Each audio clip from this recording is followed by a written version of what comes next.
Good thing you clicked on this video because your conception about race is probably wrong. I'm going to go over the history and facts around the idea of race, why it's subjective, and why most people's beliefs are wrong about it. So I'd stick around until the end. Let's get into it. When I say race doesn't exist, I mostly mean that subjective. Subjective meaning that you can't objectively prove that I'm black or Obama's black, for instance. Race does exist in the fact that it's an idea and affects policy and things like that. If I claimed it didn't exist, that would probably just be a continuum fallacy. Phenotypes and genes obviously do exist, and there are objective ways to detect them, but the ways we categorize those things are subjective. Sure, you can measure and detect melanin cells if you really wanted to, but how much melanin do you need before you're considered black? Or how much melanin do you need or lack thereof to be considered white? This is like asking, when does mulberry turn into plum? Sure, you can see differences between the two, but the line between what makes this and this a different color is completely arbitrary. Surprisingly enough, there are a lot of things like this just in general, and by that I mean they're socially constructed. But for instance, laws are just made up man-made restrictions and definitions. There's nothing stopping us from changing which laws do what, and politicians obviously still argue about laws, indicating that there's a subjective factor to it. It's obviously more complicated than that, but at the very least, I think we can agree that these things have more human influence than what most people would want to believe. I also want to emphasize that these categories can have objective traits in them, but that doesn't mean that they aren't socially constructed or subjective. Another example would be like state lines. Yeah, sure, you can objectively point to where the borders start and end, but the borders themselves obviously are man-made.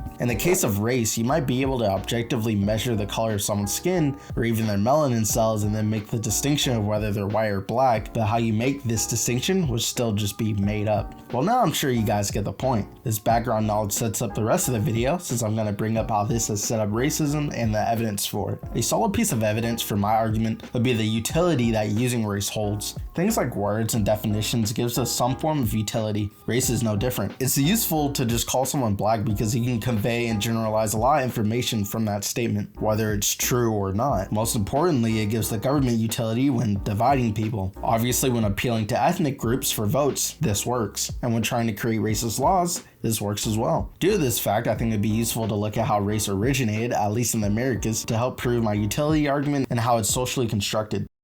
Of course, we have to start back in 1607 when the first colonies of the Americas was created. Race before this time was largely used to denote a group or kin of people. For instance, a noble line or something along those lines, but it wasn't based on the idea of skin color. At this point in the early colonies, you could make the claim that race was somewhat fluid. Historians argue over this, but there's evidence that black people were able to own land, trade, and do a lot of things a white man was able to do. Many lower class peoples, white and black alike, suffered under their poor living conditions in the colonies, so they often revolted. In Bacon's Rebellion in 1676, a decent proportion of those people were black, which seems to support the idea that blacks and whites, a lot of them, in essence, were fighting for the same thing. But in the late 1600s, due to labor shortages and the fact that tobacco requires a lot of labor to produce, Englishmen needed a way to produce more labor. So the easiest way to do this was to force Africans and Native Americans into a form of slavery, where they couldn't earn their freedom and even their children couldn't be free. This is when the idea of race shifted to a more modern sense. Poor whites in servitude were granted rights and freedoms, and negative treatments of blacks was actively encouraged.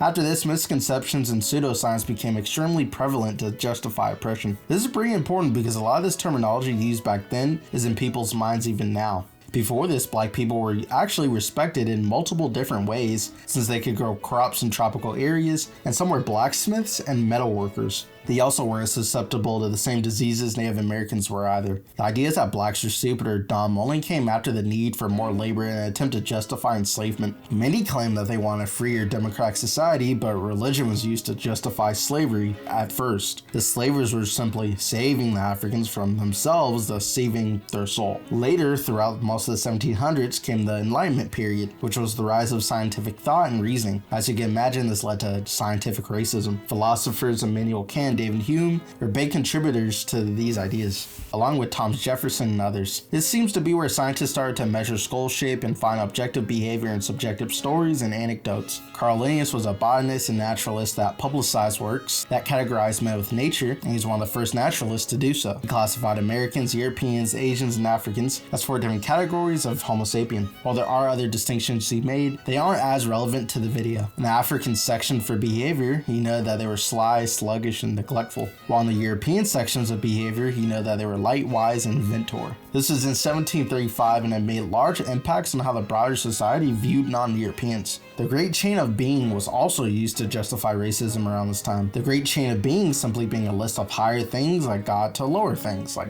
plants, with the Europeans being higher than non-Europeans and so on. Specifically Anglo-Saxons. This intensified into the 1800s when race had taken a species level of distinction. This was after the American Revolutionary War in 1766, which for some point out the hypocrisy of having enslaved peoples since the colonies fought the war for their freedom. This only bolstered racist science though. One of the most popular works in the late 1700s was that of Edward Long's book, The History of Jamaica, where he makes a bunch of claims about African peoples, claiming that they are void of genius, that they embody every species of inherent turpitude, which just means wickedness. This suggested that Africans may be a whole species altogether. Samuel Morton also measured skull shapes and publicized his findings in the mid-1800s, finding that African skulls were smaller and Native American ones were in between blacks and whites.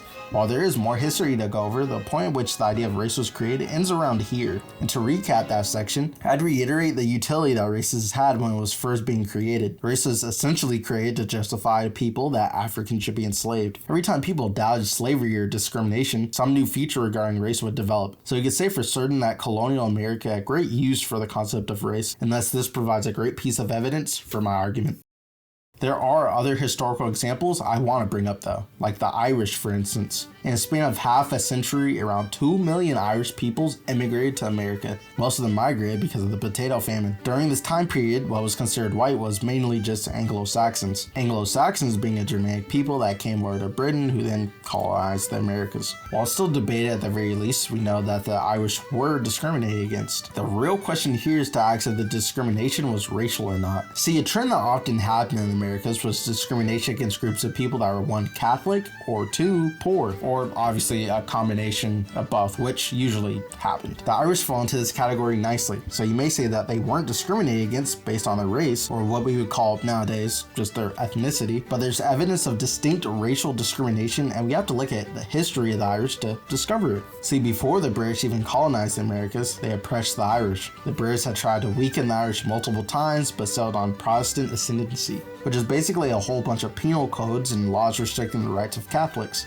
Catholics basically believed in the Pope while Protestants did not. An oversimplification, I know, but it's important because a key part of Irish identity was Catholicism and the British were counting on that. The laws against Catholics basically made the Irish second-class citizens in their own country. Sure, they could just convert religions, but like I said, Catholicism was a key part of their culture and identity, and not many of them ended up converting because of this, which is what the British wanted because these codes when applied to Irish Catholics were devastating. Catholics can lease land for more than 31 years, hold public offices, and couldn't inherit Protestant lands. These are just a few of the codes. This was around the 16 to 1700s. The massive Irish immigrations happened from the 1840s to 1860s because of the potato famine, like we said earlier, but the anti-Catholic sentiment still existed by then, and especially in the Americas. Discrimination against Polish, Irish, and Italians seemed to be pretty prevalent. Before the mid-1800s, the ideal white European immigrant was seen as redeemable. What I mean by that is immigrants like the Irish were seen as corrupted but fixable as long as they adhered to Anglo-Saxon American ideals. This can be seen in the 1790 Nationality Act, where it states that white free persons can become citizens, they just have to integrate into American society. This idea shifted to a more racialized point of view in the mid-1800s though. Scientists back then wanted to explain why immigrants weren't adjusting to American culture, so they explained it by claiming it was a genetic difference, which makes sense because of the big influx of immigrants after the 1840s. This was supported by craniology, which was the measurement of skulls. Just like how the Dewey mentioned, Samuel Morton, he was pretty popular with this. The practice existed before the 1840s, of course, but it was pretty popular and explained and gave evidence to a lot of racial science, even around this time. This was when it seemed like the Irish truly were considered a different race, or at the very least, a lesser form of white. As we know now, the Irish were able to start assimilating into American culture after the Great Migration and the abolition of slavery, and many Irish immigrants changed their views. This is coined as the Sea Change by Theodore Allen, referring to when the Irish crossed the sea to get to the Americas, something changed. To understand this, one would have to know that the Irish were typically freedom-loving people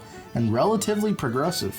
This is seen in Daniel O'Connell, who was a very popular Irish political leader called the Liberator. The reason for these changes likely come down to the Democratic Party, back then them being pro-slavery, back in the 1800s promising white immigrants more rights to get their votes. On top of that, the Catholic Church in America also emphasized the respect of authority that would push many Irish Americans away from abolitionism. But all of this serves the idea that simply because they changed their behavior and not their skin color or ethnic backgrounds, they are able to be considered white, which is pretty positive evidence of the idea of race being malleable. With the historical examples out of the way, we could jump to more practical ways of deciding if race biologically exists.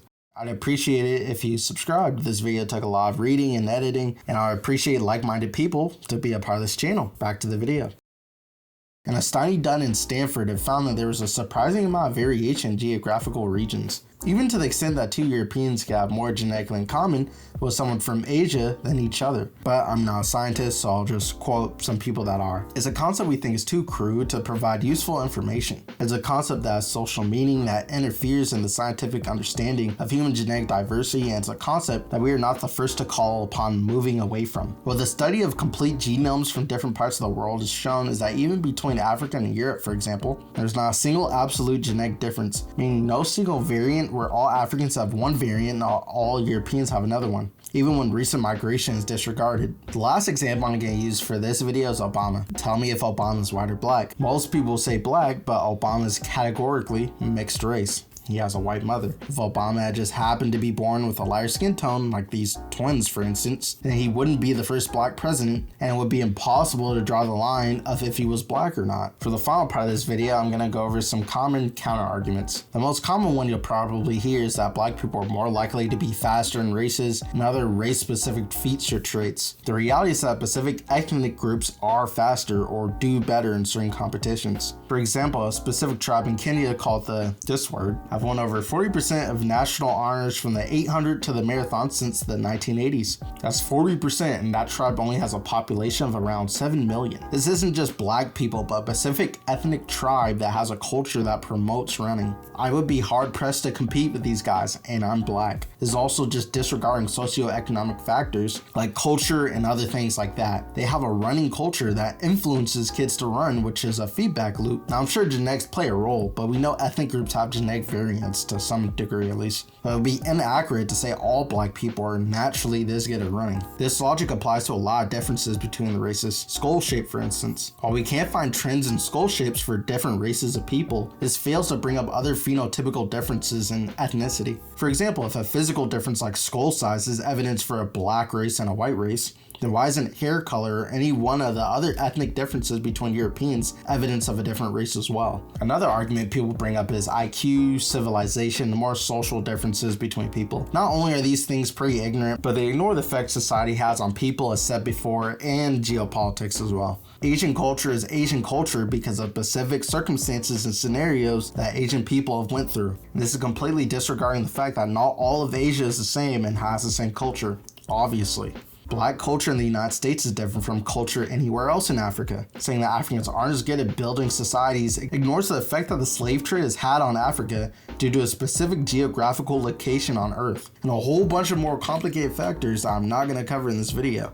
And the fact that in multiple points in history, Africa was quite prosperous. It's astonishing how often geography is disregarded when talking about a given society or country, when geography is what creates skin color and these phenotypical differences in the first place. Another argument is going to be the continuum fallacy, which is the argument that two states or conditions cannot be considered distinct or do not exist at all, because between them there exists a continuum of states. Which means, for example, that it would be illogical to claim that yellow and green don't exist because of a gradient exists between the two. But this is not what I'm claiming with race. I said at the start of the video, race does exist. You just can't objectively determine when one race ends and another starts. Green and yellow obviously exist, but where one ends and starts is subjective, much like race. I'd appreciate it if you subscribed. This video took a lot of reading and editing, and I appreciate like-minded people to be a part of this channel. Back to the video. Race has a relatively short history, but a major impact. The problem a lot of people have in videos like these are people claiming that race doesn't exist, but then making the assertion that race is a huge problem. So let me emphasize that race as an idea idea does exist. Most Americans think about it consciously or subconsciously every day.